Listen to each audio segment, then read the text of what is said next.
حبايب القلب، اليوم الفيديو غير كل الفيديوهات. ليش؟ لأنه فازز من الصبح وحابب أشرب كاسة شاي مع حليب، ومو أي شاي، شاي الكركي على أصوله. واليوم رح نطلع على الموتور لحتى أصور لكم الجولة كاملة وتشوفوا كل الطريق يلي بدنا نطلع عليه. وهي المطعم تبعنا اليوم نحن معطلين، وهي رفيق الدرب يلي بده يطلع معي. والله وكيلكم كلفني حق ابريق شاي بلور بس مشان أعمل له ابريق شاي.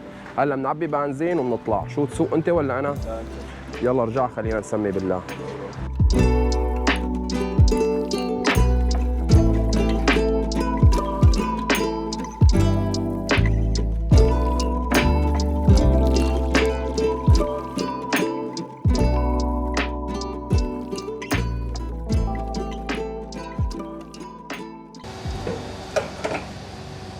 Ne yapıyorsun iyisiniz? Eyvallah, sağ ol. Nasılsın, iyi misin? Mücadele. İş yapmazsın. Eyvallah, في شيء yok abi, istemiyorum. Abi. Buyur abi. Hadi sağ olun. Eyvallah. هلا خلونا نسمي بالله ونطلع. هون بلشنا هلا نستلم طريق الساحل. شوفوا بس نبلش نستلم طريق الساحل الخضار لحاله بيدلكم على البحر، يعني بتشوفوا الطريق كله شجر وخضار ولونه اخضر، حتى ريحة الهواء بتختلف معكم.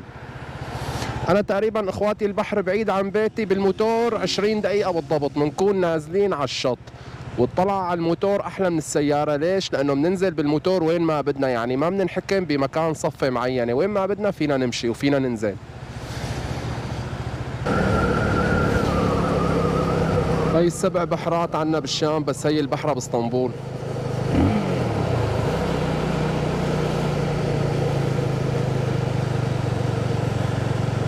هون احلى سكنه، في ومي. ما في، بينزل الواحد من البيت من هون تمشاي 5 دقائق بيكون على شط البحر.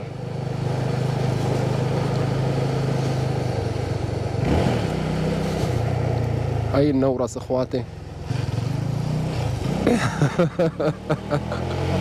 وهي وصلنا على البحر. هذا خط الكورنيش. هلا بنلاقي القرنة اللي بدنا اياها وبنقعد عليها. أنا وقت بنزل على البحر بنزل على الموتور. ليش؟ هي المسافة كلها بختصر على حالي. أما إذا بدي إجي بالسيارة بدي صف السيارة برا وبدي أمشي تقريبا ثلث ساعة أو 20 دقيقة بالضبط لحتى أوصل على هذا المكان. وأنا جاي بقلب أيام الأسبوع. بقلب أيام الأسبوع ما بيكون في عجقة، يعني شايفين فاضية ما في عالم أبدا. وهلا كمان ما صار موسم سباحة، يعني ما بتلاقوا عالم عم تسبح، بس بتلاقوا العالم هيك عم تاكل بزر وعم تعمل غدا وقاعدة وعم تغير جو. اول شيء بدنا نحمص البهارات تبعنا. في عندي 10 حبات هيل و5 كباش قرنفل وعود واحد من القرفه. بسم الله. هلا بنعمل لهم تحميصه دقيقه وبعدين بننزل عليهم المي والحليب. واول ما نشم ريحه البهارات بدنا نفضي كاستين من المي. لك ايه والله المنظر بيفتح النفس. ولكل كاسة مي بدنا نص كاسة حليب. حطينا كاستين مي بدي كاسة واحدة من الحليب.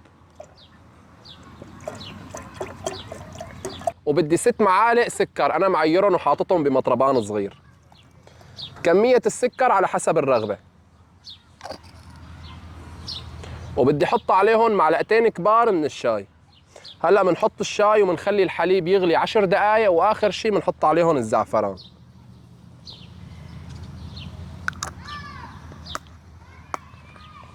ومنغطي الابريق الكبير بالابريق الصغير ومنعبي شويه مي لحتى ما ينكسر الابريق من الحراره. وهلا بتحطوا الزعفران لحتى ناخذ اللون الصح لشاي الكرك. هلا حطينا الزعفران بنهدي عليه وبنتركه دقيقتين وبيكون اطيب شاي جاهز معنا. هدول الميات اللي حطيناهم بالابريق الصغير شو بدنا نساوي فيهم؟ بنعمل غسله للكاسات قبل ما نصب الشاي تبعنا.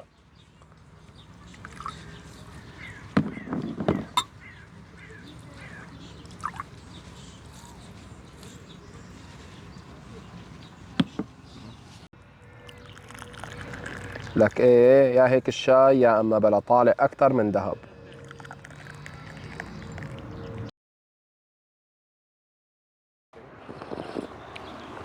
يا هيك الشاي يا اما بلا طالع اكثر من ذهب. ومين مثلي بيحب الشعيبيات مع شاي الكراك يكتب لي بالتعليقات.